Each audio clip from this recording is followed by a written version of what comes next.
그 이제 지금 지방선거 평가는 1시간 가까이 이야기했는데 마지막으로 조금 전에 이야기 속에서 나왔습니다만 이번 지방선거를 통해서 소위 이제 차기 주자라고 일컬어지거나 좀 거론되는 사람들 중에서 부침이 상당히 있었다. 선거라는 하나의 어떤 큰 승부처가 지나갔기 때문에 그래서 이제 박원순 뭐 이렇게 지금 정몽준 또 이제 안희정 같은 경우도 있을 거고 또 새롭게 제주도에서 저거 한 원희룡 그 다음에 이제 기존의 양당의 지도부 내지는 뭐 주자군이라고 할 수 있는 문재인, 안철수 또 뭐 이런 분들 그 다음에 또 조금 전에 지적하셨듯이 새누리당의 포스트 박근혜라고 할 수 있는 부분이 이번에 누가 구성된 게 있느냐 이런 문제도 보고 이런 부분에 대해서 인물들의 그 좀 부침이나 누가 좀 포인트를 땄고 누가 좀 그 점수 찍었는지 이런 걸 조금 이야기해 주시죠. 제일 주목할 사람이 박원순이 효과예요. 이번 지방선거 결과가 나왔을 때 일단 서울에서 압승을 거두고 서울 전체가 박원순 효과 속에서 뭐 야당의 이제 압승으로 이제 끝이 났기 때문에 이번에 그 박원순 후보가 갖고 있는 좀 강점들이 여러 개 좀 드러났던 것 같아요. 저는 제일 좀 눈여겨보는 게 시민들한테 이 정파성이 이렇게 강한 인물로 비춰지지 않고 있다는 거. 그러니까 기존의 그 야권의 인물들 같은 경우는 그 강한 정파성으로 이제 그 비춰짐을 같은 거로 비춰지면서 그 각 진영 논리에 따른 이제 호불호 이런 게 아주 엇갈리는데 박원순 후보 같은 경우는 보면은 그게 좀 상대적으로 이제 상당히 좀 약한 거 그런 게 좀 이제 위원을 확대하는 좀 기반이 되는 것 같은데.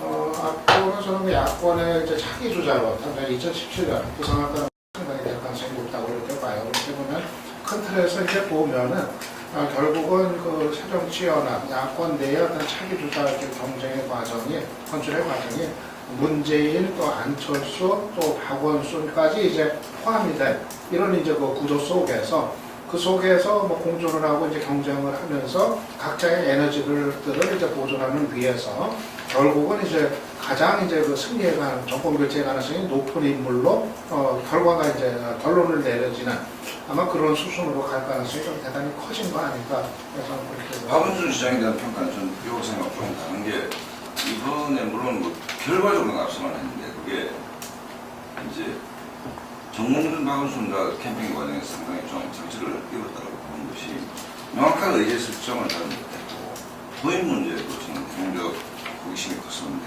그게 좀 대권을 향해서 가는 데는 부담이 될 수 있다고 봐지고 그렇지만 뭐 유력한 어떤 자기임은 분명한데 그 선수들 사이에 봤을 때는 신선도나 실력이 과거에 비해서 좀 평가가 절하되는 프로들 사이에서는 뭐 이런 측면들이 있었다고 그리고 오히려 김부겸이 좀 재발견됐다고 보는 게 40%의 득표 문제가 아니고 당적을 유지했다는 측면에서는 내공이 상당히 셌다고 생각합니다. 왜냐하면 뭐 오돈처럼 영남에서 최소한 당선을 받아본다면 무소속이 굉장히 편하죠. 특히 대구에서.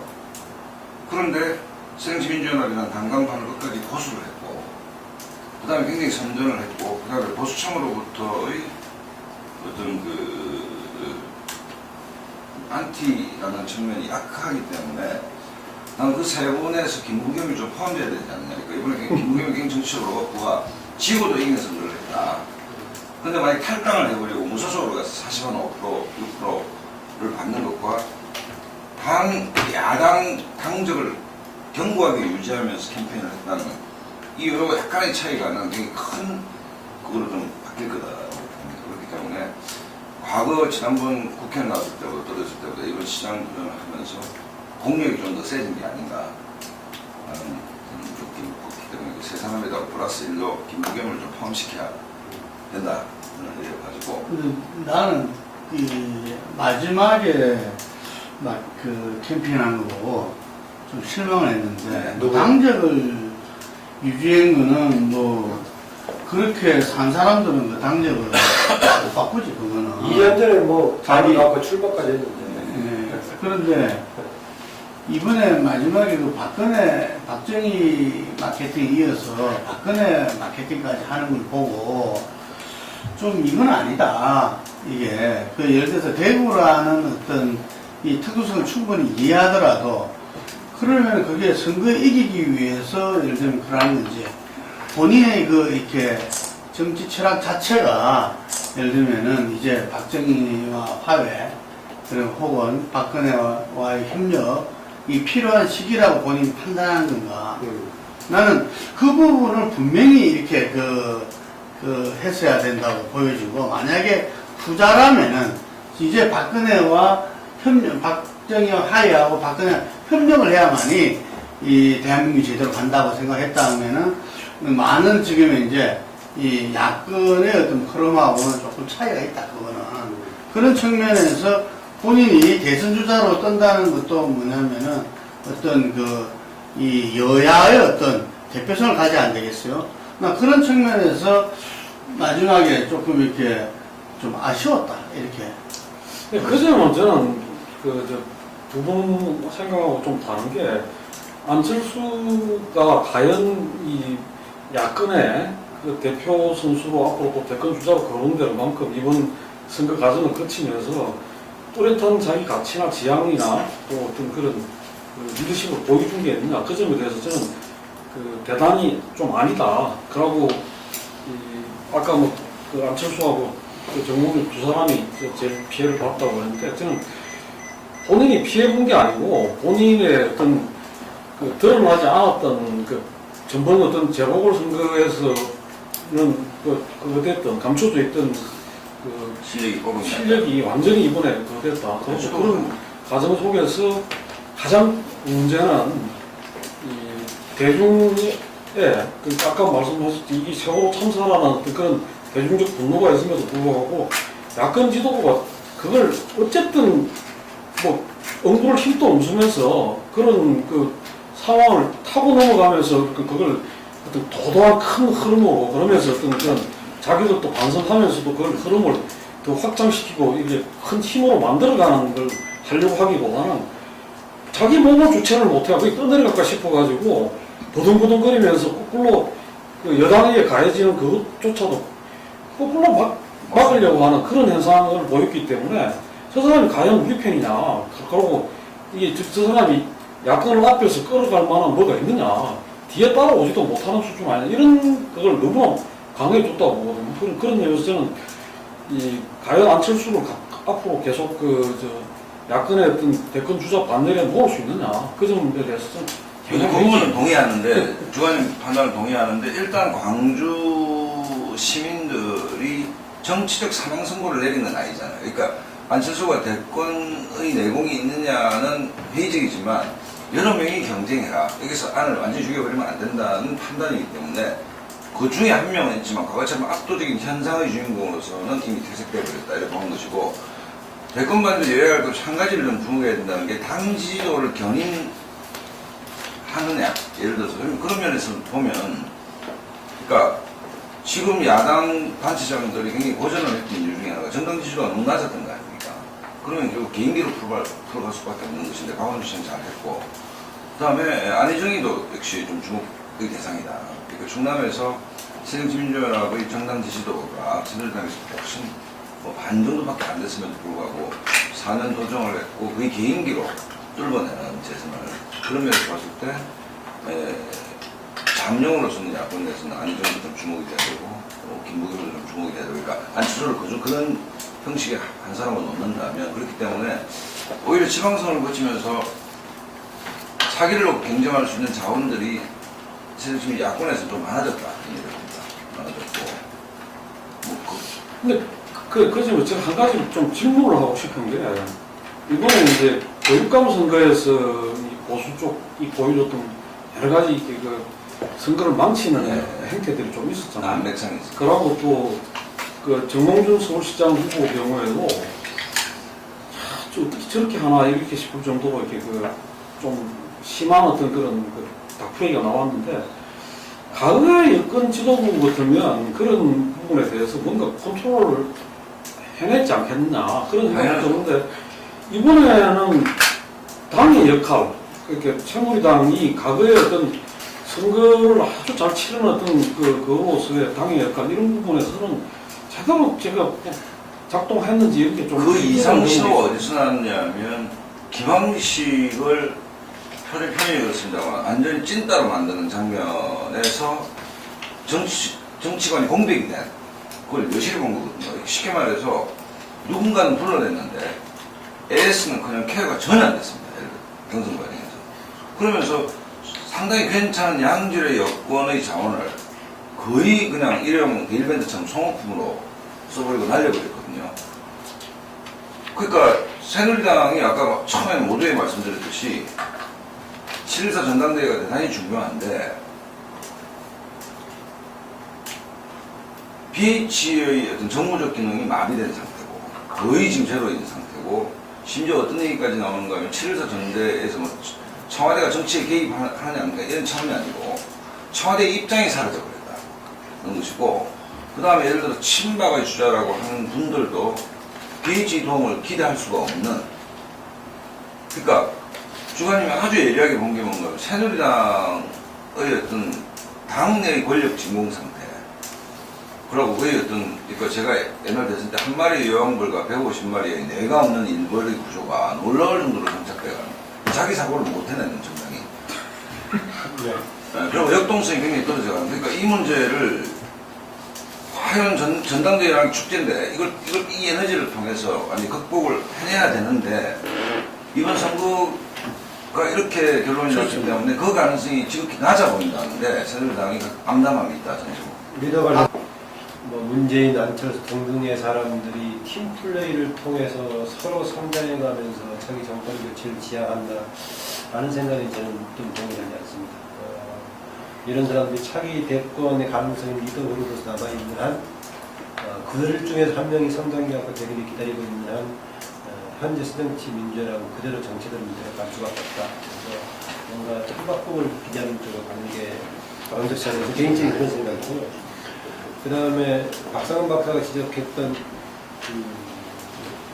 지금 새누리당의 문제 또 지금 선거 전략을 봤을 때 다른 어떻게 뭔가 모르겠다 했는데 저 역시 그렇게 생각하겠습니다. 김황식 후보가 경선 과정에서 나왔을 때 뭔가 캠프 그룹들이 극단적인 사람들이 모여서 조언하는 것을 그 따라가는 느낌이었다라는 것이었는데 그대로 저는 적용되는 것이 정몽준도 마찬가지였다.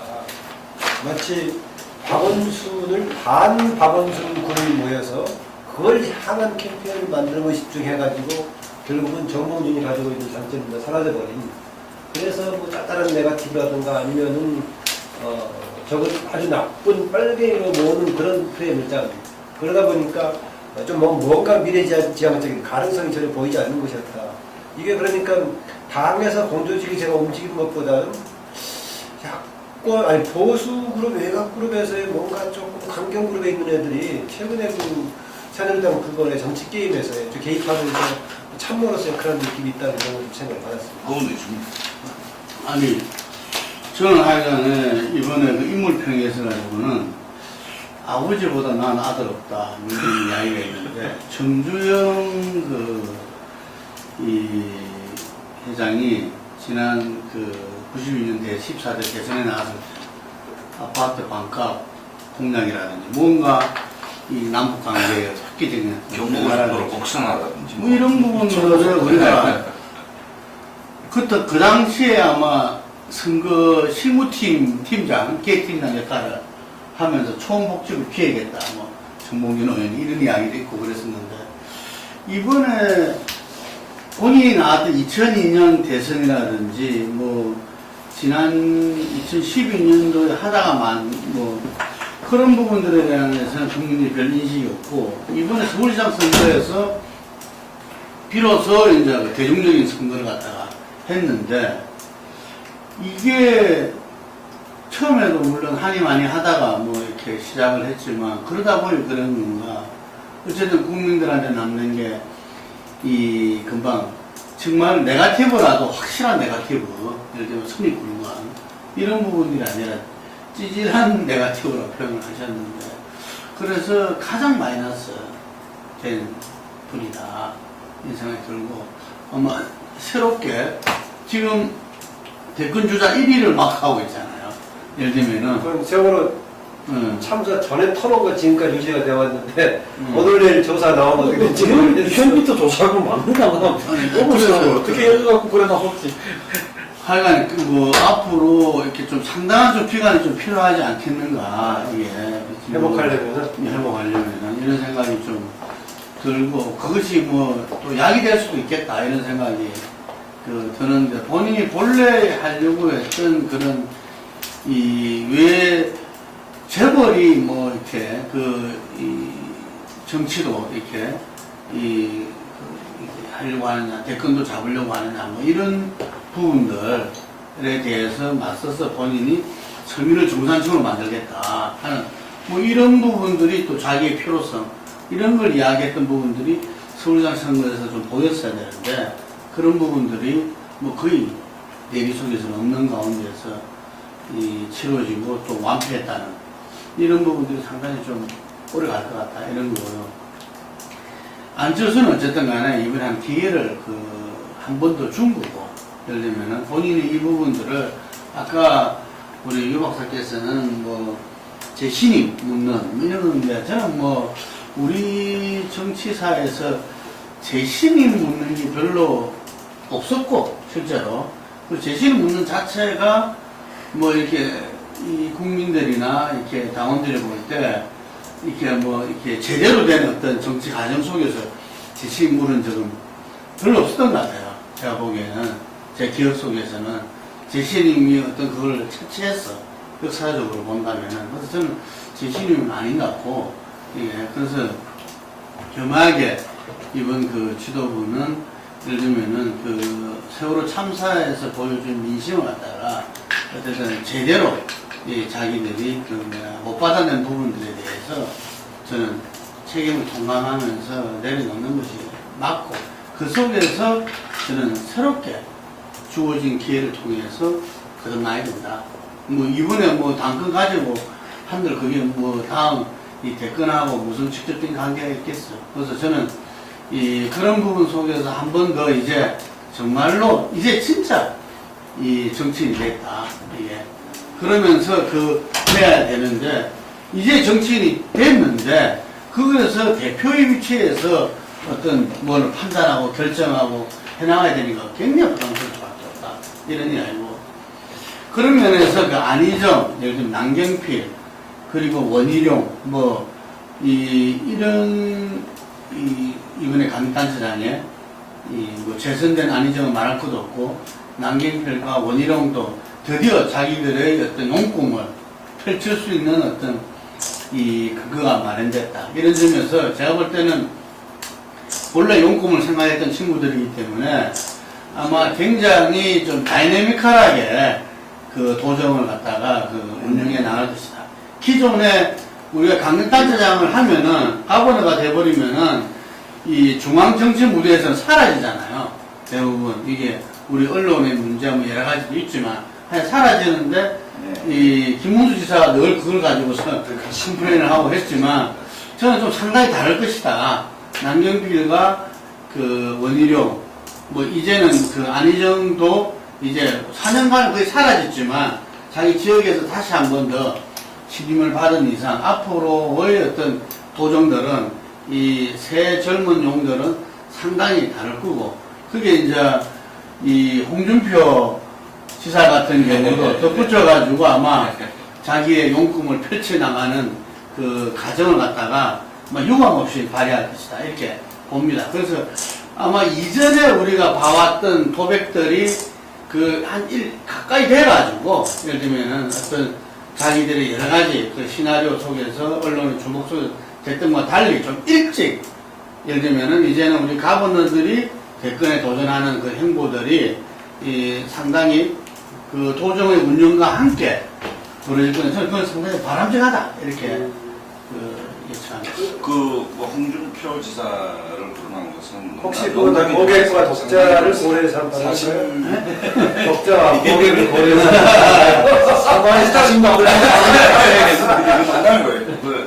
저는 또 다른 측면에서 이제 그러니까 박근혜 대통령을 마지막으로 이런 이제 카리스마, 압도적 카리스마를 가지고 하던 세대는 좀 끝이 났다라고 가지고 학번으로 따지면 이제 70년대 중후반 학번에서 80년대 학번으로 이제 리더십이 넘어오는 거 아니냐, 여야할 것 없이. 그래서 굉장히 주목하는 게 이제 경기도 선거와 제주도 선거인데, 저는 남경필이가 이번 캠페인 과정에서 그동안 부정적인 이미지를 많이 씻었다고 봅니다. 왜냐하면 경선 과정이 그랬고, 세월호 참사에 대처하는 모습이 그랬고, 그 다음에 김진표 후보의 본선 경쟁이 그랬고, 서울에 비해서 굉장히 수준 높은 선거를 좀 보여줬다. 그 다음에 아젠다에서 김진표가 던졌던 아젠다에 끌려 들어갔음에도 불구하고 그걸 갖다가 끌려 들어가도 그 내부에서 싸워주는 그 7만 교육교사 문제를 어떻게 대처할지 궁금했었는데 논리와 논리가 대응하는 뭐 이런 측면에서 봤을 때 남경필이가 좀 배지만 달고 좀 부잣집 아들 이미지에서 오렌지 이미지. 오렌지 이미지를 충분히 벗고 캠페인 과정에서 좀 나이스한 면을 보여줬다. 뭐 그 부분이 남경필이 좀 재발견될 수 있고, 원희룡은 개인적으로 헤엄을 치서라도 서울로 다시 돌아오겠다라고 했는데, 저는 여기서 약간 원희룡이 분명히 이제 저도 많이 했는데 제주도라는 것과 그 다음에 이게 도정 시정이라는 언제 그런 말을 했어요? 헤엄을 치서라는. 자기 난 나가지 말라고 그랬고 자기 나가겠다 했을 때 난 둘간에 네, 둘간에 사적이요? 공적으로 그런 사람 안 돼. 사적이 해주시죠. 빼라. 어쨌든 돌아올 수 있느냐 서울로. 근데 쓸 것 같아서 내가 한 말이야. 쓰지 마십시오. 그래서 쓰란 얘기 같은데? 아니 지금 뭐 그래서 근데 이제 도정이라는 것은 또 다른 영역이기 때문에 여기서 과연 성과를 낼 수 있느냐 없느냐. 그러니까 경기도라든지 서울하고 좀 다릅니다. 제주도는. 그러니까 제주도에서 그러니까 육지 사람들이 제주도를 계속 놀러 가잖아요. 놀러 가는데 그 전에 노인들이 했을 때하고 달리 우리가 만약 제주도 한번 놀러 갑시다 했는데 한 2년 뒤에 3년 뒤에 어느덧 보이게 제주도가 뭐 바뀌어간다 라는 그 압박감이 사실 있을 거예요. 근데 그걸 행정의 수반으로서 그걸 성과를 내는 게 쉽지만은 않다고 사실 보면 그런 면에서 봤을 때 지나치게 좀 서울을 기웃거리면 또 마음은 공밭에 가 있는 이런 모습으로 보이고 도정의 성과가 없다면 뭐 예, 그 정도 하죠. 이게 뭐 지금 다른 이야기를 또 해야 될 부분이 예. 많기 때문에 같이 해야 돼. 예, 같이. 앞으로 우리 새로 강력단체 장업 되신 분들의 행보와 또 어떻게 자기들이 이제 그 성과를 내느냐에 따라 가지고 이게 또 정치에서 역할이나 또 기대가 달라지지 않겠나 말입니다. 근데 지금 우선 당장 이제 선거 끝나고 지금 그 주목이 되는 게 이 박근혜 정부가 이 지방선거 결과를 토대로 해가지고 뭔가 이제 국정운영 기조를 바꿀 것이냐 이런 기대들이 이제 국민들 속에 있고, 그게 또 이제 지금 청와대나 내각 개편, 진영 개편에 어떻게 반영대가 나타날 건지 이걸 다 주목하고 있다고 봅니다. 그러니까 지금 개각 문제, 그 다음에 또 이제 제일 최근에는 총리 인선에 좀 그 국민들 요구를 반영하겠다 이런 이야기를 했는데 이게 뭘 시사하는 건지, 그 다음에 또 아까 지적을 나왔습니다만 새누리당 이제 또 당권 문제가 또 있죠. 새누리당 지도부도 바뀌어야 될 건데 이런 어떤 그런 여권 전반의 어떤 변화나 이런 걸 앞으로 6월달 중에 청문회도 거치고 하면서 여러 가지 복잡한 과정이 있겠습니다만 국민들 눈에 가시화돼야 될 거 아니냐, 이 부분에 대해서 좀 전망을 해주시죠. 새누리당에는 뭐 청와대가 일단 먼저 선전을 해가지고 이제 한쪽 돌렸다고는 하지만 쉽게 약속했던 쇄신 작업을 피하거나 늦추기는 어려운 상황이다. 그렇게 생각을 기본적으로 이번 선거 결과가 일단은 그 여야 간의 어떤 힘 대 힘의 어떤 그 균형점, 여기서 이제 결과가 나왔다고 했을 때 일단은 그거 자체만으로도 이전 환경과 이제 다른 거는 그동안은 뭐 이제 뭐 박 대통령이랑 새누리당이 뭐 야당의 존재를 사실상 무시하면서 뭐 완전히 일방통행식의 그런 이제 국정운영을 이제 해왔는데 적어도 이 정도 상황이라고 한다면은 그런 방식의 어떤 변화는 이제 분명히 요구된다 할 수 있을 것 같아요. 적어도 어떤 힘의 어떤 그 균형의 어떤 그 균형점 속에서 그거에 적합한 방식으로 국정을 운영을 이제 해야 될 거다 하는 거고. 그리고 이제 중요한 게 이제 정치 일정으로 봤을 때 지금 이제 730 이제 재보선이 이제 있기 때문에 이 정도로 일단 막았으니까 여기서 이제 대충 뭐 여러 가지 얘기 꺼내놨던 거 쇄신이라든가 뭐 대충 넘어간다 또 세월호 참사에 대한 어떤 수습의 과정이라든가 이런 거 대충 넘어가려고 또 했을 때는 다시 한번 이제 730 재보선이 또 이제 기다리고 있기 때문에 아마 그것 때문이라도 뭐 당분간 긴장감은 여전히 풀지 못할 거다 이렇게 봅니다.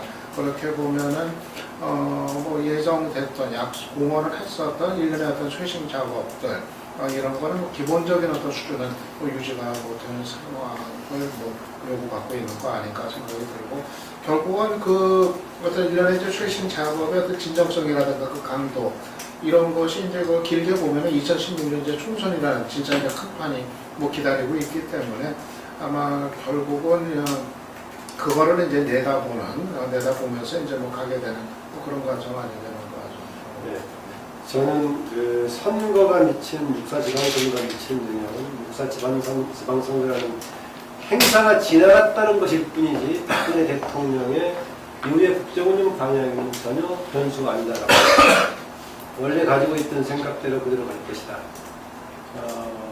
박근혜 대통령이 이야기한 개혁의 적임자를 물색중이다, 찾고 있는 중이다라고 했는데 그럴 때 개혁은 뭘 얘기하는 것이냐? 지난번에 안대희 후보자에게 이야기했던 사정 차원에서의 기강 잡는 것을 초점을 둔 그런 적임자를 아마 염두에 두고 있을 것이고 쇄신이라고 했을 경우에는 조금 당에서 얘기하는 바는 청와대 사람들도 바꾸고 하는 것까지 포함하지만은 박근혜 대통령이 생각하는 이런 인적 것의 문제는 그쪽보다는 몇몇 관련 책임 있는 사람 장관들 바꾸긴 하겠지만은 중하위직들의 공무원 사회에 뭔가 이것을 기강을 바로잡겠다 이런 것이어서 우리가 생각하는 것은 다를 수 있다는 것입니다.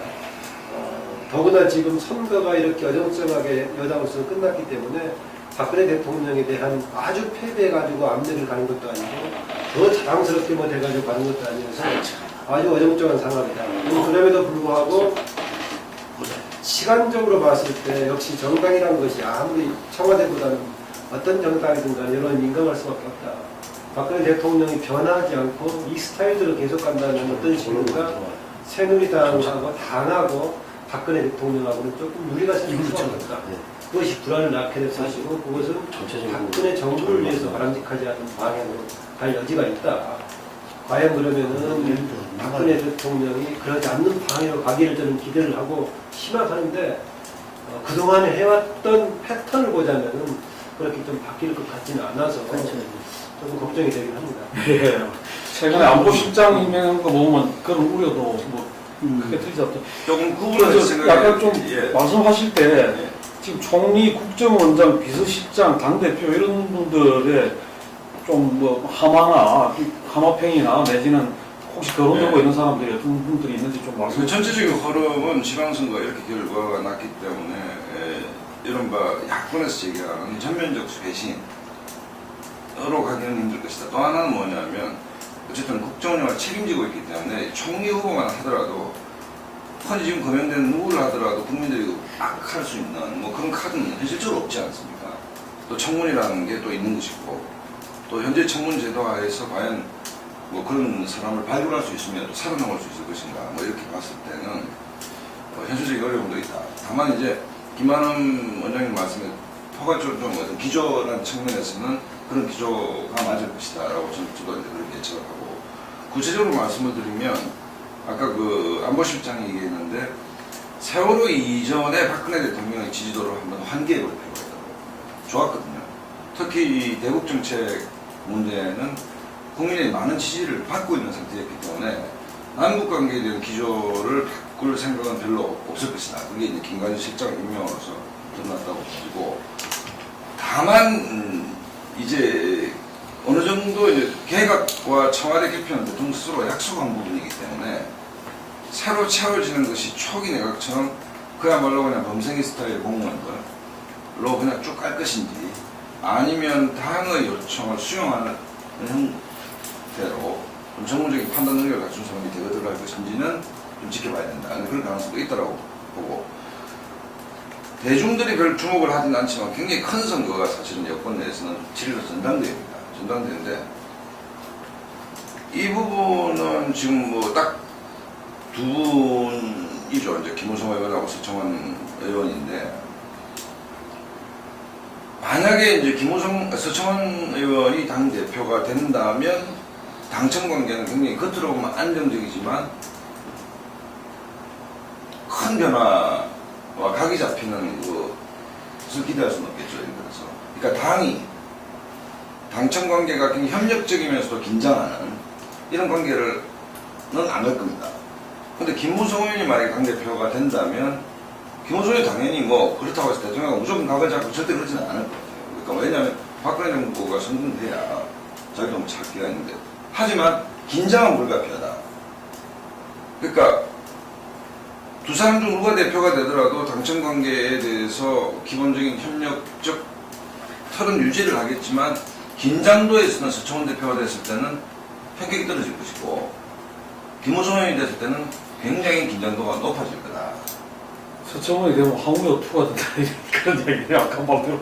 그건 그거 아닙니다만. 약간 힘센 방이야. 힘센 황우여, 투가 황우여.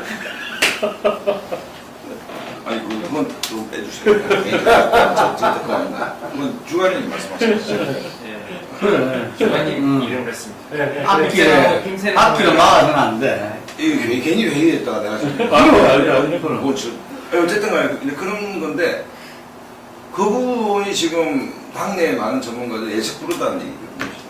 예측 부르는데, 지방선거가 만약에 새누리당이 패배라고 결론이 났다면 김무성 의원이 상대적으로 굉장히 유리할 수 있는 뭔가 쇄신과 혁신이 필요해.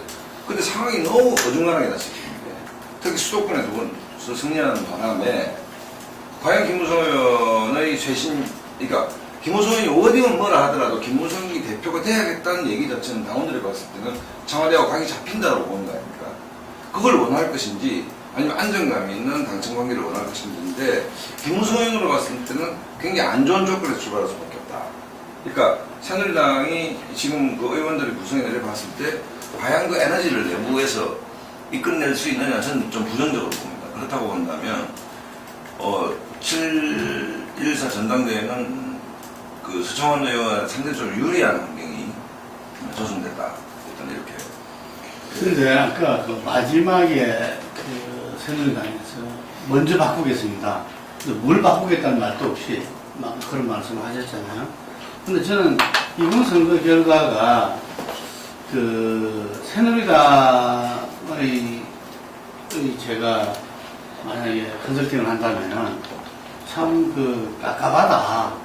이게 아까 금방 이야기한 대로 이런 선거 결과를 두고 예를 들면은 이제 이 새누리당을 혁신해야 된다. 바꿔야 된다. 정말로 바꿔야 된다. 이게 워딩뿐만 아니라 그리고 이제는 정말 청와대하고 이게 청와대를 오히려 이끄는 당으로 변화해야 된다. 라는 주창을 가지고서 김무성 의원은 나설 건데 그 부분들을 갖다가 이 당심이 그게 맞다. 정말 우리 변하지 않으면 안 되겠다 하고 갈 것인지 그렇게 못 갈 거라는 이야기죠. 여전히 역시 우리에게는 언제까지인지 모르겠지만 그게 총선까지도 그 유효할지 모르겠지만 박근혜 이 대통령의 어떤 중심이 필요하다. 안정론에 훨씬 더 기울 수 있는 결과가 나와버렸다는 거죠. 나는 대한민국을 위해서라도 상당한 불행한 결과다. 그래서 야당이 미운 거예요. 이런 세월호 참사 이후에 이 여당을 참패시켜 줄 수 있는 야당이 돼야 여당도 건전하게 변화도 되고 이래 되는데 이걸 갖다가 못한 이게 그러니까 이게 대해서 자기들은 이게 이 내면적으로 참패를 인정하고 예를 들면 지도부를 갖다가 세신한 전당대회를 해야 되는 건데 왜냐하면은 경제가 지금 현재 어느 누구도 부정할 수 없는 게 지금 경제가 바닥에 와 있다. 더 하들 힘들다고 하면서 예를 들면은 그 50대 이상의 특히 60대 이상의 압도적인 투표율과 압도적인 지지에서 새누리당이 예를 들면은 그 이번에도 그 지지를 갖다가 지방선거에서 저는 이 새누리당의 신성이라고 봅니다. 이게 이번 지방선거는 그걸 갖다가 그 이뤄냈다는 이야기죠. 그랬을 때 그 나라의 미래는 어떻게 어디로 갈 것이냐. 제가 지난번에 한번 이야기했지만 정동영 의원이 이전에 탄핵 선거 때 2004년도에 노인들한테 그런 말을 했다가 노인 표마당이라서 완전히 코너에 몰렸지만 그 심정을 좀 이해를 하겠다는 거죠. 그분들은 모든 어떤 이 논쟁과 문제에 대해서 그렇다 하지만 하고 마지막에는 너무나 완강하게 원사이드로 가는 바람에 정말 그 경륜을 지닌 지혜를 지닌 분들이 어쨌든 간에 오히려 이 균형을 잡아줘야, 예를 들면 여당에 채찍질을 해줄 때는 채찍질을 해 주셔야, 예를 들면 나라가 이렇게 여야가 정말 균형 있게 나라가 발전하는데 너무 한쪽으로 원사이드가 되다 보니까 이번에도 여론조사 보면 이 세대별 어떤 그런 것들을 보면은 아예 예를 들면은 80%로 그냥 60대 이상이 지지해버리니까 이게 그분 투표율 높으니까 이거는 제가 보기에는 이미 그 연령 구성, 세대 구성이 그렇게 된 상태에서 참 야당이 어렵게 이기기 어렵다. 이게 저는 경기도와 인천에서 진 이유도 사실은 그게 이 세대별 어떤 투표에서 예를 들면은 노년층의 압도적인 투표율과 지지 이게 기인한 바 크다고 봐요. 그런데 그분이 대통령 선거는 몰라도 이런 부분에서는 정말 자기들이 경륜과 지혜를 발휘한다. 그래서는 안 된다. 근데 이것이 바로 저는 새누리당에서도 바로 양날의 칼, 박근혜 대통령한테도 그게 된다. 금방 이야기한 대로 자기의 국정 철학과 그 다음에 국정 운영 노선을 바꾸지 않을 거다. 예를 들면은 저는 정말 자기가 국민이 원하는 후보 개혁을 할 수 있는 걸 총리로 하더라도 이번에 진짜로 국민을 원하는 후보를 할 것인가 부분에 개의적인 답에는 저는 이번 지방선거의 신선과 관계없이 박근혜 정부의 냉덕은 올 수 있다. 제2기 박근혜 정부가 1기와 변하지 못한다면은 금방 말한 1기와 별 다름없이 간다면은 그 지지율이라는 것이 그게 떠받쳐져 있다는 거죠. 이게. 그래서 그대로 간다면은 그 레임덕은 심각하게 올 수밖에 없고 우리나라 역대 대통령이 말기에 다 겪었듯이 비참한 수치의 지지율로 끝날 수밖에 없다 이거죠. 저도 김동훈 의원님 말씀에 동의하는 것이 뭐냐면 집권당 내의 혁신의 동력을 이번 선거에서 에너지를 공급하지 못했다. 역설적으로 그건 동의하고 또 하나는 뭐냐면 정치가 대한민국 중에 굉장히 역동적이기 때문에 세월호 참사, 이게 구조가 문제가 있기 때문에 현상으로 이런 사고가 드러난 거 아닙니까? 이 세월호 참사를 예상하는 전문가는 아무도 없습니다. 그런데 굉장히 공행진을 하는 것처럼 보였으나 세월호 참사 한 방에 완전히 무너졌잖아요. 우리가 너무 정신이 없었기 때문에 지방선거신들 2달 전 세월호 참사 이전에 야권이 거의 전멸한다고 봤습니다. 그런데 우연적 계기가 왔습니다. 이번에 혁신과 쇄신을 하지 못한다면 총선을 앞두고 이런 계기가 안 오리라는 보장이 없습니다. 두 번째 만약에 와서 충격 때문에 무너진다면 난 정권이 끝이다라고 봅니다. 그렇기 때문에 이번 지금 지방선거 결과를 여권에서 굉장히 세심하게 좀 들여다볼 필요가 있고 그 다음에 박근혜 대통령이 새누리당 비대위원장 시절을 환기하면서 국민이 기대하는 또 우리가 에이 대충 이 정도겠지 하는 선을 확신 뛰어넘지 않는다면 두 번째 파도가 덮쳤을 때는 지금처럼 헤어날 수가 없을 것이다. 특히 2009년 총선을 생각한다면 그때 만약에 이런 문제가 있었을 때 다시 한번 대통령을 살려달라는 얘기가 많이 통할 것이다. 아이고, 그럼 사람 또 죽어야 되는데. 아니 그런 다른 사람. 하고요. 근데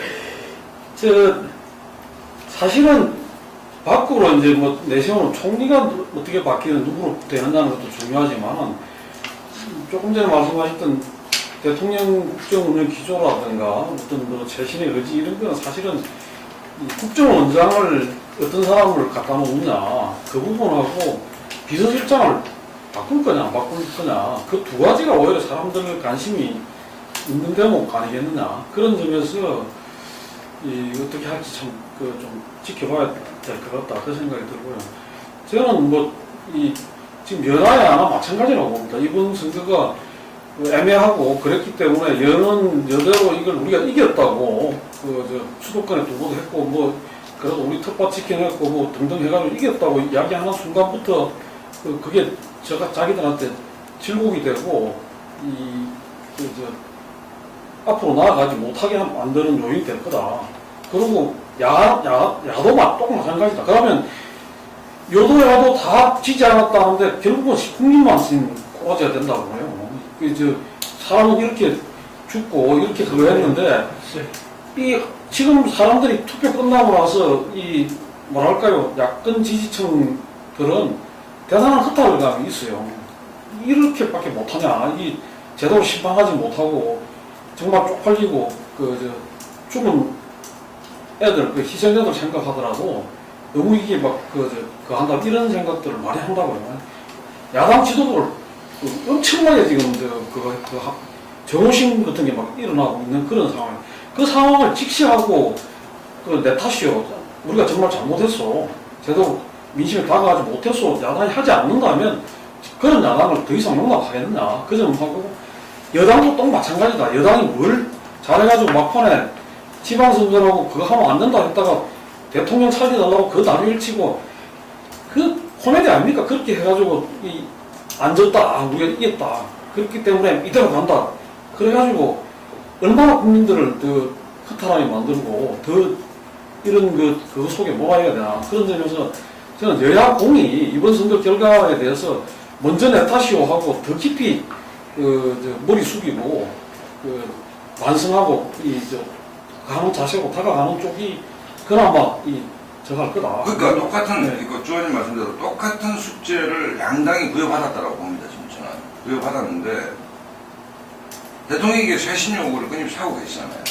거꾸로 새정치민주연합에도 그 똑같은 강도의 숙제들이 주어졌더라고요. 리더십 문제라든지 뭐 여러 가지 문제들이. 그러니까 국민들이 이번 지방선거를 통해서 똑같은 숙제를 양쪽이 줬다. 근데 이 숙제를 누가 선생님 기대만큼 잘 푸느냐. 나 이게 뭐 결론이다. 그 얘기한 대로 이게 똑같은 역을 받고 있다고 느끼고 이행할 수밖에 없게 한다면은 그야말로 황금의 선택일 수가 있지만 둘 다 동시에 문제가 있는데 적절히 균형적으로 배분했다라고 본다면 이것은 최악의 결과일 수도 있죠. 지금 만약에 서로가 지금 박상원 박사도 이대로 가서는 지금 새누리당 문제가 굉장히 크다라고 보고 있고 야당의 문제 누구나 공식적하고 있는 바인데 근데 이걸 갖고 서로가 적당히 균형을 맞췄다라고 본다면은 거기에 따라서는 선거 결과는 구조적으로 봤을 때는 최악의 결과일 수도 있다. 그러니까 현상 유지 세력이 양당에 다시 한번 잘 됐지 않느냐라고 한 그 목소리가 다수라면 미래가 없는 것이고 이건 현상 타파에 대한 요구다 라는 세력들이 목소리를 내기 시작한다면 그 다음 핵심을 시작할 것이고 그런데 냉정하게 얘기하면 두 당 다 그럴 가능성이 대단히 낮아 보인다. 는 김만호 의원님 생각이 전통합니다. 예, 차정치연합 향후 야마가 이것이 방향이나 이 부분은 아까 지도부가 이렇게 좀 한 발 물러서고 새로운 어떤 그 당의 전면적인 변화를 모색하는 게 필요하지 않느냐는 의견과 또 그렇게 할 경우에 공백이 오고 또 730 재보선도 다가와 있는데 가능하겠느냐 재심을 묻고 그런 정도에서 수습을 하고 일단 재보선 이후에 내년으로 넘어가면서 이렇게 변화를 모색해야 된다 그런 지적도 있습니다. 이 부분은 당권을 바로 내려놓는 것도 방법이라고 생각을 해요. 그러니까 지금 안철수 대표 입장에서도 지금 상태에서 이 대표직을 계속 갖고 가는 게 사실은 본인한테도 상당한 상처가 계속 따르는 과정이 될 수밖에 없기 때문에 차라리 그냥 지금 이렇게 폐대로 이렇게 규정이 되지 않은 정도 선에서 막아낸 상태에서 그냥 던지는 모습을 보이고 내려놓는 모습을 보이고 좀 이후를 기약하는 오히려 좀 자기를 보존하는 기간 그러면서 좀 수업을 더 쌓고 그런 것도 의미가 있다 그렇게 생각이 되는데 다만 이제 스타일상 본인이 이제 그런 선택을 할까 좀 문제되기는 되는데 저는 기본적으로 선생님처럼 하나만 더 표현하면은 좀 지금 가야 될 길은 결국 이제 공존의 논리 위해서 이거를 앞으로 만들어가는 과정일 수밖에 없지 않겠나 이제 생각을 이제 하는 거죠. 그러니까는 일단은 지금 문재인 가지고는 지금 확장성에서 한계가 있다. 뭐 여러 차례 좀 확인됐으니까 차기 주자의 선상에서 물음표가 계속 따라다니는 거고 다시 또 한다. 근데 안철수 이렇게 해보니까 안철수 갖고 되겠느냐 이런 또 이제 회의론이 지금 이제 증폭이 이제 된 상태고. 뭐 그렇다고 했지만 또 이제 안철수가 완전히 아웃되고 끝났다. 또 그렇게 해보지는 않아요. 또 이제 아직 그 이제 야권 내에서 또 일정한 지금 또 에너지를 갖고 있는 부분이 있고 그래서 또 이제 안철수를 해보니까 안철수 갖고도 의구심이 드니까 그래서 바로 이제 박원순 얘기가 나오는 게 이제 그런 맥락이라고 생각이 되거든요. 이제 문재인 갖고 해봐도 안 되고 안철수도 좀 기대를 했는데 또 아닌 것 같으면 뭐 어떡할 거냐. 그러면은 박원순으로 가야 되는 거 아니냐. 아마 이런 의견들이 상당히 이제 좀 고개를 뭐 들지 않겠는가 뭐 이제 생각을 하는데 저는 그래서 지금 야당 새정치연합 같은 경우는 좀 차기 주자와 관련해서 좀 이 옵션의 폭이 일단 조금은 더 다양해진 거 아닌가. 선택지가 더 좀 이제 늘어나고 그래서 그런 속에서는 이제 박원순이나 인물까지 그 옵션 가운데 이제 하나로 들어오면서 그리고 또 이제 안희정도 이제 뭐 가능할 거고 뭐 그래서 좀 더 그런 다양한 주자들이 일단은 공존을 해 나가면서 공존과 경쟁을 해 나가면서 그러면서 이후를 기약하는 것이 아마 같이 살 수 있는 그러면서 좀 차기 정권 교체를 좀 기약할 수 있는 뭐 현실적이라는 게 좀 그렇게 생각합니다. 정치 일정상은 이제 새누리당이 숙제를 먼저 풀겠죠. 어쨌든 지금은 비대위 체제로 선거를 치렀기 때문에 뭐 전당대회가 곧 있으니까 다음 달에 있으니까 어쨌든 뭐 그게 어떤 형태로 결론이 나도 일단 1차 결론은 안 되겠습니까? 당 지도부가 새로 구성이 되고 그런데 이제 야당은 지금 그게 좀 애매한 것 같아요. 전대가 있는 것도 아니고 그렇다면 두 대표의 거치 문제인데 사실은 이게 굉장히 복잡한 게 새정치민주연합 만든 지가 얼마 안 된다는 거예요. 그러니까 이 지점을 야권 인사들이 좀 가볍게 여기는 것 같은데 엄중하게 봐야 되는 것이 당을 새로 만들었다고 했지 않습니까? 5대5로. 안철수 세력과 국민주당이 만들었는데 우리끼리 얘기한 거 아니잖아요. 아닌데 그걸 만들었다고 얘기를 했단 말입니다. 그리고 책에 쓰면서 우리끼리라고 네. 전당대회 같은 걸 안 했어요, 사실은. 그러면 저는 선거가 임박했기 때문에 그랬다 치고 진짜로 전당대회에서 안철수를 한번 붙어봐야 된다고 생각해요. 지도체제를 새로 만들고 이 당의 어떤 이제 그동안 선거 때문에 급했으니까 당은 당기로 새로 준비하고 집단 지도체제인지 뭔지도 한번 보고 그래서 용광로를 한번 만들어야 된다. 이게 한번 싹 섞이는. 내 말이에요. 그 말인데 지금 현재는 예를 들면 지도부도 최고위원도 이쪽에 반 해가지고 몇 명이야? 뭐 지금 12명인가? 12명이 더 되죠. 뭐 하여간에 시간이 많아요. 이 정상이 쓰고 내려가려고 했다가 제대로 정리된 그 체제가 아니고 아까도 이야기했지만 어쨌든 간에 그 당시가 지지하는 민심의 어떤 검증을 받은 지도부가 아니고 그렇죠.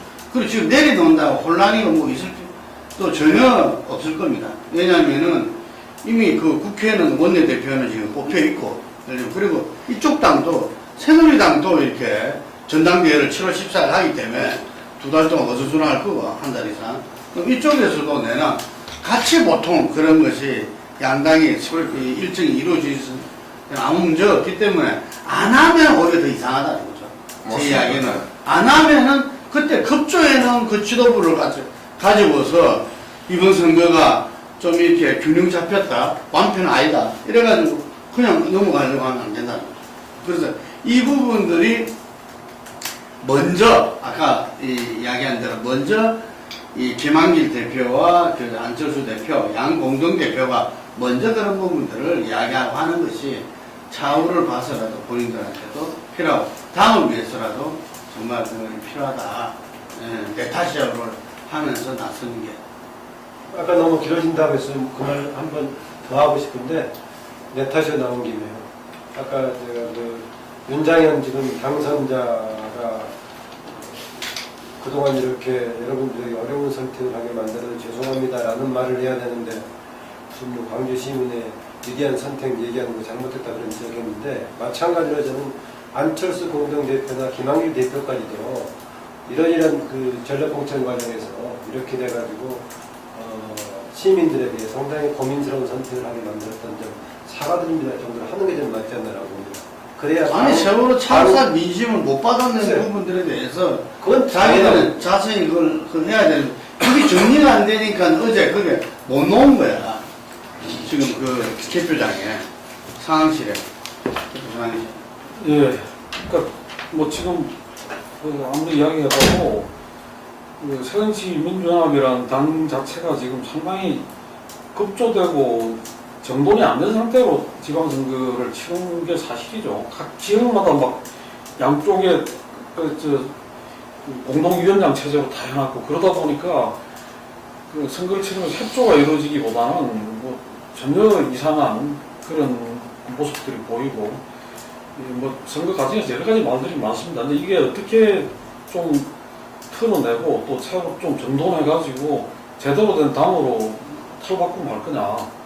이게 그 지방선거에서 아까 말씀하셨듯이 그 사람들이 그 여당을 안 찍어야 되기 때문에 그 찍어준 거지 이뻐서 찍어준 게 아닌데 그나마 그 지금 아마 표로 보면 대구나 부산이 거의 붙었기 때문에 큰 차이가 안 났기 때문에 전국적으로 보면 그 야당이 득표한 숫자가 만만치 않을 거라고 봐요. 지금 그 몰표가 나온 거는 두세 군데밖에 없거든요. 경남북하고 전남북 정도고. 광역비례는 50대 40 정도 된다고. 예. 나머지는 거의 다 이제 50대 40. 새누리당이 50이라고 강력 비례가 옛날에 크게 차이 10%나 차이 났나? 전 경우에는 기초의원 빼놓고는 2010년에는 야당이 다 이겼죠. 기초의원만 빼놓고. 그러니까 그런 정도의 표를 얻은 그 당인데 어쨌든 간에 지금 당장 뭐 정비해가지고 뭔가 좀 새로운 모습을 보여주지 않으면 이건 금방 되는 지지율이 다시 꼰두박질 치고 지지율 지금 본다는 그거로 다시 돌아간다고 봅니다. 이게 무슨 선거 때 겹침 현상이 조금 있었다 하더라도 야당이 재정비되지 않으면 다시 하는 거는 시간 문제라고 봐지기 때문에 방법을 찾아야 되지 않겠나. 아니 그러니까 소비자 입장에서 보면 새누리당을 비판하는 사람들 아니 새누리당은 스케줄이나 뭐 명확해요. 저 비대위도 치렀고 전당대회 하고 김무성이 될 건가 수청이 될 건가 하고 김무성이 되면 어떤 경우가 생기고 수청이 어떤 이게 다 보이잖아요 지금. 새정치민주연합은 도대체 이게 어떤 정당인지 어떤 프로그램 하에 있는 것인지 또 이 지방선거 결과를 어떻게 수용하는 것인지 당내 어떤 논의구조가 있는 것인지 또 어떤 필터링 과정을 거쳐서 새롭게 변신하는 것인지가 없어요 사실은. 그러니까 대한정당으로서 세월호 같은 시스템에 불구하고 얘들한테 주려니까 멍거리지는 거예요. 얘들 누군지도 잘 모르겠고 사실은. 그렇지 않습니까? 그러니까 그걸 명확히 좀 할 필요가 있다. 안철수 대표가 전략적 모순이 대가가 돼가지고 아니 전략적 모순은 있을 수 있지만 당 전체가 모호하면 이게 그 다음에 아까 김능구 대표님 말씀하셨듯이 세대별 연령 구조가 그래 돼 있다. 그러면 정당이 소비자를 따라가는 것이지 거기 문제가 있다고 얘기하는 것은 말이 안 되는 얘기잖아요. 그렇다고 본다면 예를 들어서 이 지도자들이 동작동 국립묘지를 갔을 때 한국의 근현대사 부분에 대해서 이승만 박정희 묘소의 참배를 안 하는 것이 당론인 것인지 하자는 쪽과 안 하는 쪽의 격돌 뭐 이런 것들이 있어야 될 거 아닙니까? 국내에 100가지 정명이 있어야 될 거 아닙니까? 근데 그런 것이 전혀 없이 그냥 범약뿐이고 새누리당을 이기기 위해서 우리는 하나가 될 수밖에 없다라는 그 한 가지 논리만 가지고 계속 그 깃발을 가지고 이 지속 가능한가 이게 저는 그렇지 않다고 그렇기 때문에 새누리당도 문제가 많지만 새정치민주연합은 정말 뭘 하는지를 잘 모르겠다. 그리고 정치 부자들이 당장 얘기하는 것은 뭔가는 새누리라면 향후 정치적 스케줄이 쫙 나옵니다. 그다음에 집권당 개각, 뭐 청와대 얼마만큼 바꿀 것인가. 이 정도 바꿨으면 좋겠는데 그래 안 할 거다. 전당대회에서 뭔가 좀 분위기가 이게 있는데 새정치민주연합 출입 기자들 얘기를 들어보면 누구하고 얘기를 해야 되는지 뭔지 어떻게 가는 건지 모른다는 얘기예요. 그럼 그거 자체가 더 문제지 사실은 새누리당보다. 그렇지 않습니까? 그런 면에서 급조됐지만 이제라도 좀 차분하게 당은 당규부터 당 지도 체제 뭐 이런 것들을 펼쳐놓고 한번 경론을 벌여야 되는 거 아니냐. 예, 시간이 지금 뭐 거의 다 됐기 때문에 사실은 이제 지금 벌써부터 오늘 세월호 국정조사도 지금 진행 가동이 되고 있고 조만간에 이제 인선들이 나오기 시작하면서 인사청문회 또 들어갈 거고 그 다음에 또 몇 가지 중요한 그 전번에 이제 정부 조직 개편에 대한 그 대통령 말씀이 계셨기 때문에 그것도 법안으로 정리돼가지고 국회로 조만간에 그게 되지 않겠냐. 또 그 과정에서 또 여야가 상당히 정부 조직 개편의 방향을 놓고 또 논의가 있으리라고 생각이 됩니다만 이 부분은 뭐 오늘은 이제 선거 이야기를 하다 보니까 시간이 없어서 충분히 못 나오는 것 같습니다.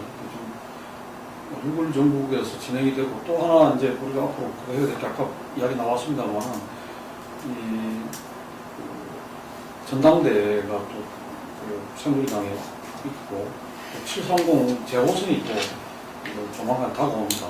등등 정치 일정이 심각하게 또 진행이 되는 상황이기 때문에 오늘 이야기에서 충분히 못다운 부분은 또 다음 달에 다음번은 조금 지금보다는 빨라질 겁니다. 결국 6월 한 25일 내외에서 해야 되니까 오늘이 벌써 6월 5일이잖아요. 한 20일 뒤에 다시 한번 다음 자랑을 할 거니까 그때 좀 충분히 오늘을 하도록 했습니다. 주관님이 한 가지 6월 정치 일정에서 놓치고 있는 네. 결정적인 하나 있는 것이 이제 곧 월드컵이 시작합니다. 월드컵은 네, 월드컵이 시작하면 월드컵이 그래서 14일에 16강을 시작합니다. 월드컵이 정치 일정인 거는 우리나라만 했다 생각합니다. 분명히 정치 일정입니다. 건강한 정치 일정이 마무리만은 이렇게 예. 하고 예, 네. 우선 이제 오늘 토론을 마치는 저런데 한 말씀씩 주시죠. 네. 이제 늦어서 일단 죄송하고 모양선거가 박빙이고 소주 먹다가 선거 마지막까지 본다고 했는데 늦어서 죄송합니다. 교훈으로 받아들이느냐 면피했다고 생각하느냐 양당이 이 지점이 굉장히 중요하다. 이렇게 교훈으로 받아들인다고 뼈아픈 교훈으로 받아들인다면 그것을 변화의 동력으로 삼을 것이고 대략 이 정도만 된 거 아니냐라고 본다면 현상 유지로 갈 것 같은데 두 정치 세력 공이 많은 숙제를 던져준 지방선거였다라고 저는 결론 내리고 싶고 그렇게 본다면 앞으로 양 진영 간의 혁신 경쟁이 시작돼야 바람직하다고 보지만 현재 상태로서는 굉장히 난망해 보인다. 그렇다고 본다면 김만호 원장님이 말씀하셨던 혁신으로 가기보다는 현상률로 갈 가능성이 높고 결국 이대로 간다면 내년 총선에서 또 한 번 최선과 최악이 대결한 게 아니고 최악과 최악이 격돌하는 그런 선거가 될 가능성이 높기 때문에 어찌됐든 두 진영이 국민이 준 지형한 명령을 자기 혁신의 계기로 삼기를 간절히 바랄 뿐입니다. 네, 어제도 박상훈 박사가 라디오에 그 얘기했던 것 같은데 그래도 투표를 해야만이 된다라는 얘기를 했을 때 페이퍼스톤이라는 용어를 쓸 수 있을 경우에는 투표의 선택 중에서 모든 후보를 다 쫓아내버릴 수 있는 선택지도 있다면 정말 제 역할을 할 수 있을 것인데 안에 아쉬움이 있긴 합니다. 이번 결과에 대해서 새누리당은 기본적으로 면피했거나 선방했다라고 듣겠습니다. 물론 여전히 박근혜 대통령을 팔지 않고는 뭔가 자력이 없다는 점은 근본적으로 스스로 나누고 있을 거라고 봐지고요. 저는 새정치민주연합 이번 선거에 대해서 스스로 세월호 심판하는 선거라고 얘기했음에도 불구하고 세월호 심판과 응징, 분노의 민심을 담지 못했던 것에 대한 거기에 대한 참담한 용서를 좀 드려야 될 것이다 라고 봅니다. 그리고 이것을 어떻게 다시 뒤바꾸면서 다시 성찰해 발전적인 계기를 맞출 것인가 하는 것도 구체적인 과제도 던져줘야 된다는 얘기고 싶습니다. 여야 공이 이렇게 크게 달라질 거로 일시적으로 기대가 되지는 않는 상황인 것 같아요.